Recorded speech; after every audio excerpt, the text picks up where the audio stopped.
Albert and the Lion by Stanley Holloway. There's a famous seaside town called Blackpool that's noted for fresh air and fun.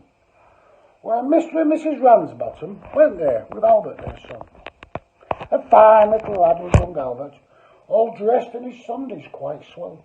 He had a stick with an hoisted handle, the finest silk woolworths could sell. They didn't think much to ocean. Waves were all fiddly and small. There was no wrecks and nobody drowned in. In fact, nothing to laugh at all. So seeking for further amusement, they paid and went into the zoo, where there were lions and tigers and camels. Oh, cold ale and sandwiches too.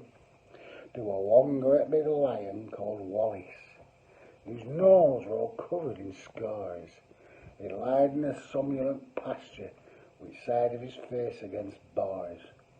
Now Albert, he'd heard about lions, how they were ferocious and wild, and to see yon lion lying peaceful just didn't seem right to the child.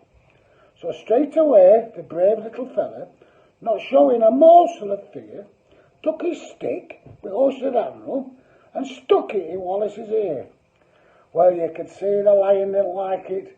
For giving a kind of a roll, he pulled Albert inside the cage with him and swallowed the little lad whole. Now Mother had seen this occurrence, and not knowing what to do next, she hollered, "Here, your lion's at Albert." Her father said, "I am vexed." They complained to animal keeper, who said, "Oh, what a nasty mishap. Are you sure your boy's been eaten?" And Pa said, "Yeah, here's his cap."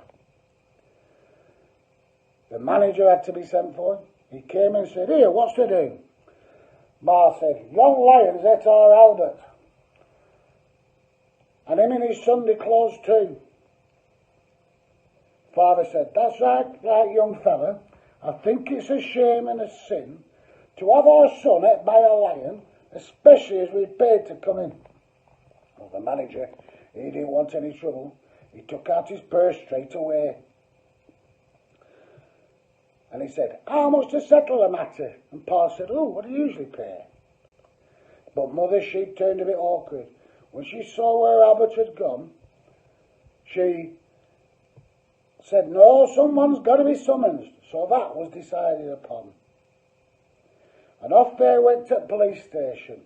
And in front of the magistrate's chap, they told him what happened to Albert, and then proved it by showing his cap.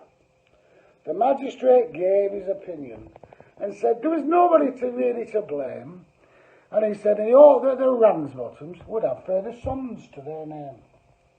At that Mother got proper blazing, and "Thank you, sir, kindly," said she. "What, spend all our lives raising children to feed ruddy lions? Not me." Wait for the next episode. Not all is finished.